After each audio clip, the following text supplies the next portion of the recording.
my good. Please, Mr. Everhart, I cannot stand to see a grown man.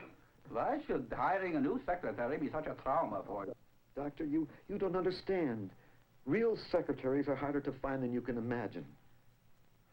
And I had never really stopped to think what qualities she should have before I began hiring a new one.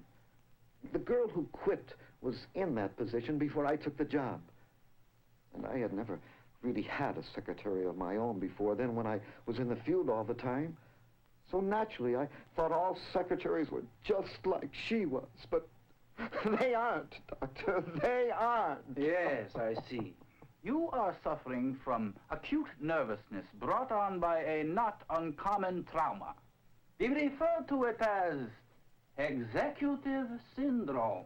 Oh, really? Yes. Now, how do we attack it? You said that you knew those qualities that a good secretary should have. But what in your mind are those qualities? Well, let's see. First of all, she should be loyal to me and to the company. And of course, she should be intelligent. And naturally, she should have all the normal secretarial skills. That goes without saying, really. And she should have initiative. This is very important. And ingenuity. The two of them work hand in hand. Oh, and a willingness to work. She should have a good business sense. She should have tact and a certain amount of charm. Taste in her appearance, anyway. And she should have the ability to organize, psychological insight, ability to write, and... I see. And just where do you expect to find this goddess? Huh? Oh, I see what you mean. Maybe I'm expecting a little too much, huh? No, you should look for these qualities when looking for a new secretary, but nobody is perfect, you know. You see, when I was looking, I tried to consider... Look, why don't you tell me the whole story? Then we can find out where things went wrong, okay? Let's start at the beginning. Well, when Miss Merritt left, I decided, just like most men, that I'd hire someone that was a real looker. Make all the other managers jealous, you know. So I did. Oh, the girl I got was beautiful to look at. But that's all.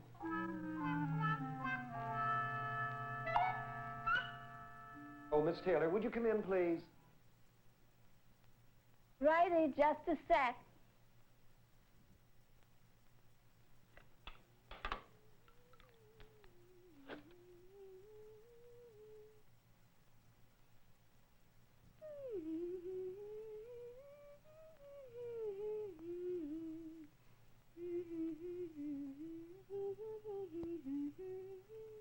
Huh? I want to dictate an answer to this letter from Harry Saltzman. Okay, just a sec. What? I gotta go get my book. Oh, no. Listen, I'll only be a second. Now, don't you forget what you were gonna say.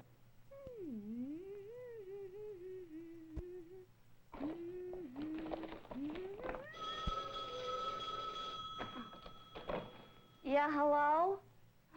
Oh, hi, Candy. Oh, nothing much. I've got a date with Henry tonight. Yeah. Well, I figure it beats staying home with the TV. But just. Huh? Oh, I don't know. He mentioned something about going to a movie. But I'd rather go dancing or something. I've got this terrific new dress cut down to Miss Taylor. What? My dictation, please. Huh? The letter I was about to dictate. Oh, yeah. I forgot. I'll be there in a sec. Listen, I gotta go. He wants to dictate a letter, and you know how long that takes me. Yeah, I'll call you back when he goes out.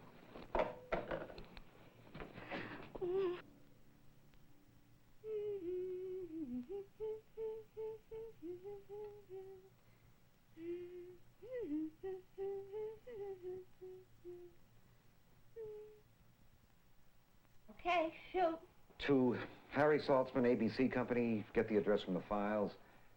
Dear Harry, about that sales call you mentioned last week, I'm sorry we didn't follow up on your good advice, but... Hey, you trying to catch a train? What? Slower, slower. We got all day. Where was I? Let me see. Henry Saltman. Harry. Oh, Harry. ABC Company. Get the address from the file. Dear Henry. Harry, right? About that. About that sales call you mentioned last week. Better. Last week. Yeah, a little. Hey, listen, you know what? If you wrote down all your letters on paper, then I could copy them over. We could save a lot of time. Because, frankly, I'm a little rough on my shorthand.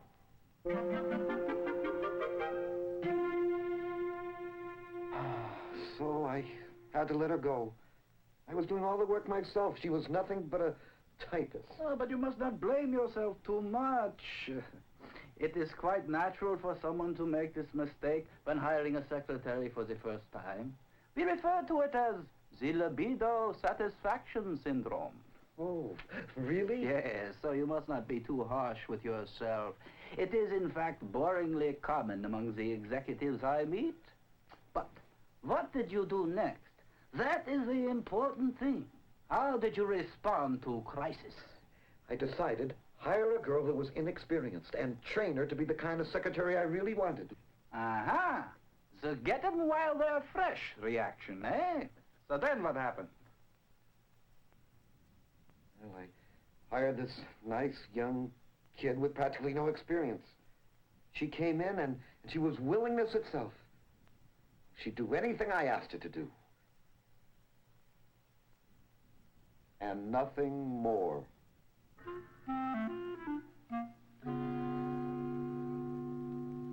I'm awfully sorry. Mr. Everhart has stepped out right now.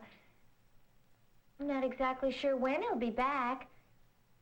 Yes, that's a good idea. Why don't you do that? Call back. All righty. Bye now.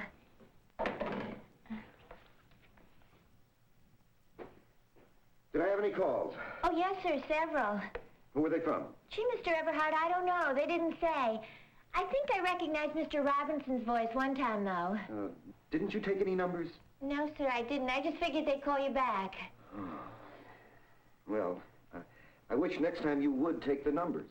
Oh, yes, sir, I certainly will. If they call again, I'll get the number, if I recognize the voice. Oh, no, I mean... Oh, well... do you have the meter file? Yes, sir, I do. Well? Bring it in. Oh, okay.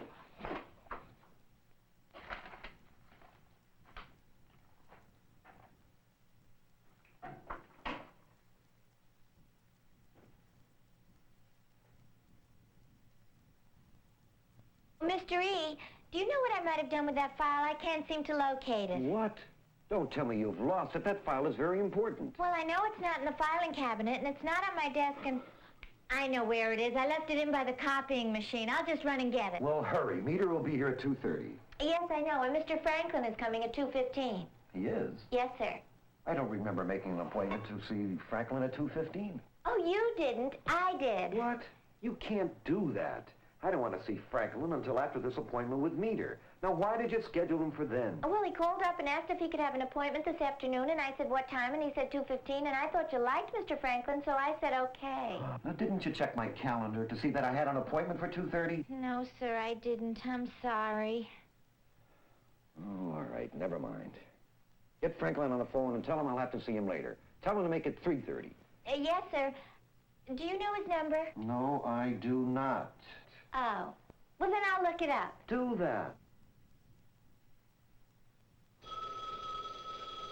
Mr. Everhart's office. Oh, hi there, Mr. Freeman. Sure, he's in. Let me see if he'll talk to you. Mr. Everhart, this is Mr. Freeman. Do you want to talk to him? Well, I think we can make delivery on time. It all depends. Oh, whether or Mr. not Everhart, I was just typing up this letter you dictated this morning, and there's something here I can't seem to figure out. Did you say you would or would not accept shipment after the 15th? I would not. Oh, that's what I thought you said. But I must have just left it out. Anyway, I did want to check because I know what difficulty it would cause if I let it go out wrong that way. How neat does this have to be? Very neat.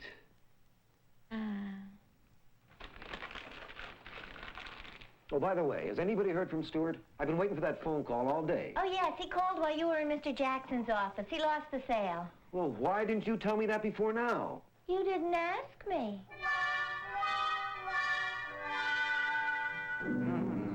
Frustrating. Frustrating. Oh, I was constantly being embarrassed by that girl because she didn't have enough business sense and ingenuity to figure out even the simplest thing for herself. One day, she had 3 people waiting in my outer office, all scheduled for the same time. She said she thought I was having a meeting. They were competitors. So, you fired her, huh? Oh, no, I didn't get the chance. She quit and married the typewriter repairman. Ah, jilted boss response. So then, what did you do? Well, I learned my lesson. I decided if I was going to get any work done, still have anything left in my career, I'd have to get a very experienced woman who had worked for a number of years, who knew what doing a job well really meant. An older woman you could count on that wouldn't be flighty and have her mind on anything but the work. Uh-huh. Oedipus complex.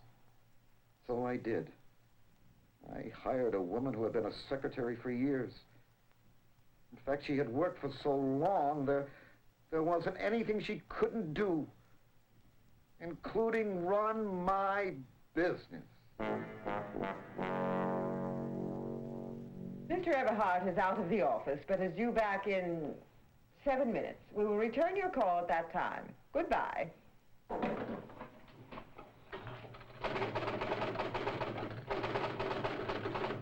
You're early. Any calls? Yes, I'll give them to you in a moment. There are a few other things I need to discuss with you first. I'll be right with you. Just have a seat at your desk.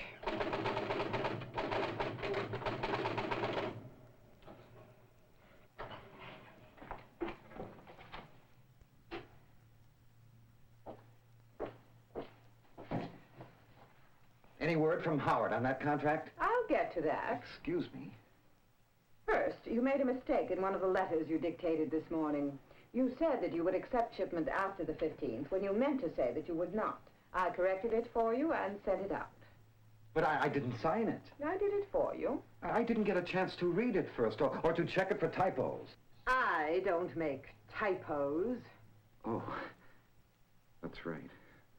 Mr. Johnson called and wanted an appointment for 2:30, but I told him he would be tied up until 3:30, so he will call back to arrange a later time. But I don't have anything on for 2:30.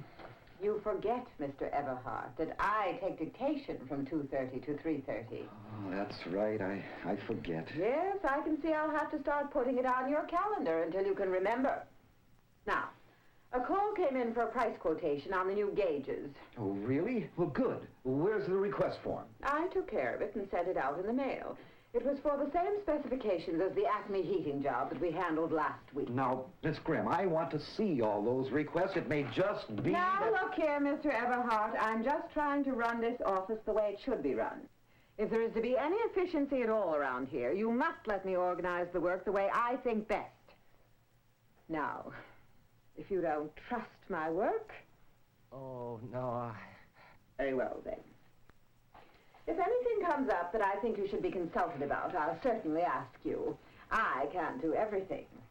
Now, I've scheduled a golf game with you and Mr. Jameson for tomorrow at 4 o'clock. Now, look, I don't like to play golf with Jameson. He always... I know that, sir. But the entire reliable company account rests on the Jameson sale, and I felt that you should go and try to close the deal on the course. Now, if you don't care about the sale, I suppose I could always... No, I'll keep the date. Where's the mail? I've taken care of it. There was nothing that you need to bother with. I answered the letters that required it and dispatched the rest of the correspondence to the right people to handle. Excuse me, sir. Mr. Everhart's office, Miss Gridden speaking. May I help you? Well, put Mr. Brown on, and I'll put Mr. Everhart on. Put Mr. Brown on first. Now, look here. What does it call concern? I'm sorry, but I have told you before that Mr. Everhart does not have time to talk to you on those matters. If you will refer to my letter of last week, you will see that the specifications are exactly as indicated in the handbook. There is no further need for any clarification beyond that. No, Mr. Everhart is in conference now and cannot be disturbed. Yes, I'll give him the message, but all the answers you require are in my letter. Goodbye. Now, Miss Grimm. Yes. Now, who was that? That officious little snip of a secretary to Mr. Brown at Acme. I don't think she'll be bothering us again. Now, will that be all, sir? I have work to do. Yes, I guess so. Oh, there is one more thing that requires your signature. It's from personnel. It's my rating sheet. I took the liberty of filling it out. Now, if you'll just sign here.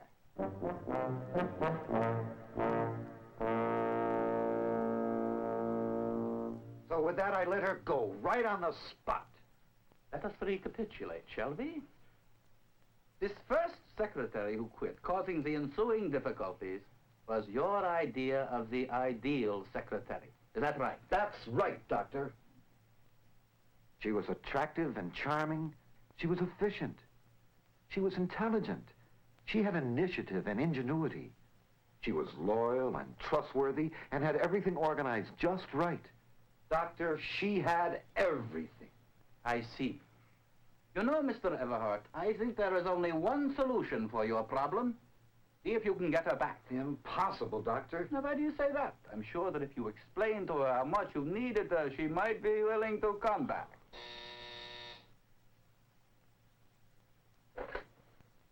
Ah, yes, Miss Driscoll. We'll send her right in. Your wife is here. No, Doctor. Her husband absolutely refuses to let her go back to work. Now, are you positive? Have you spoken to him? Oh, yes. You see, I'm the one who married her.